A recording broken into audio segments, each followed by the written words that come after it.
Guest here, Steve Hilton. He's a California gubernatorial candidate. Thank you so much, sir. Welcome to National Report. Good to be with you. Thank you. Stephen, of course, you've got people like Gavin Newsom saying that this is horrible, but is this a great win for parents everywhere? Of course it is, but isn't it crazy that we're even talking about this? That we've got so far gone in California with the far-left ideology that it was actually the case that they passed a state law, and Gavin Newsom supported it and the state attorney general supported it, keeping such a deep, deep thing a secret from parents. These Democrat politicians, they really do believe that they're not our kids, they're not my kids as a parent or your kids as a parent.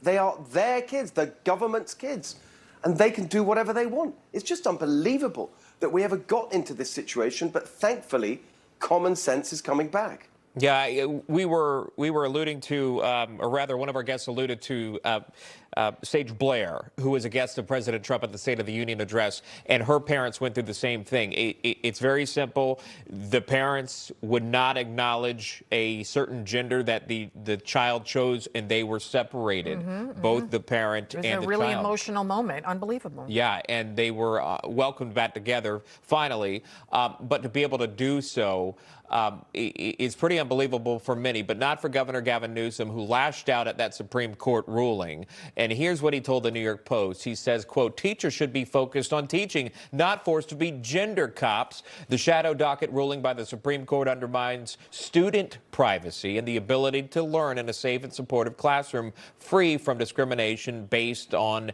gender identity." I wonder, Steve, how you would handle this in California for parents out there, because this goes past party lines. Of course. I mean, the vast majority of people agree with the common sense position that parents should be told about this. And as for Gavin Newsom saying that teachers should be teaching and not gender cops, that's exactly right. But that's what he's doing. He's speaking the opposite of the truth. Right now in California, the teachers and the public schools are all obsessed with this far-left ideological indoctrination instead of teaching. That's why we have some of the worst school results in the country, even though we spend the most taxpayer money. For example, less than half of the kids in California schools meet basic standards for reading and for English. For math, it's a third.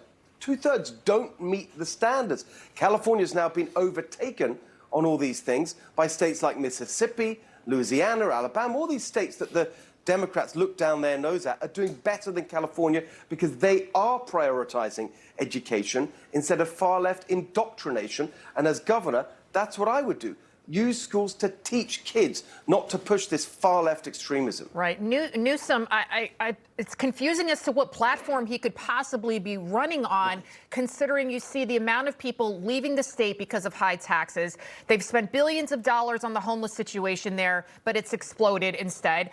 Drug addiction exploding. I mean, crime going up, you name it. And yet he seems to be focusing on this left-wing radical ideology that even Democrats overwhelmingly do not believe that children should be mutilated and that they should not be chemically castrated. So how is it possible that he thinks he could be the next president of the United States here?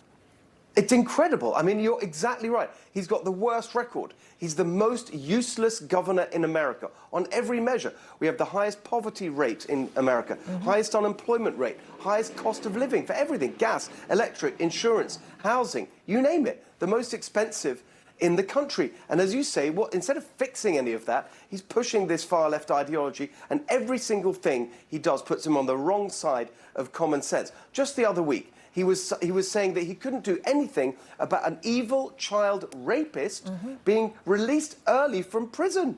And he just stood there and said, "I nothing I can do about it." It's just unbelievable. He told Charlie Kirk that he was against biological boys and girls sports. That was over a year ago. He's done absolutely nothing about it. The idea that this guy could be president is a joke. And we here in California need to tell the whole country just how bad he is, so we keep him away from the White House. He's got good hair. That's it. I figured it out. I figured it out. That's where he got you beat, Steve. I'm sorry. I'm joking. Well, we need a governor in California with less hair, I think. Less hair, better results.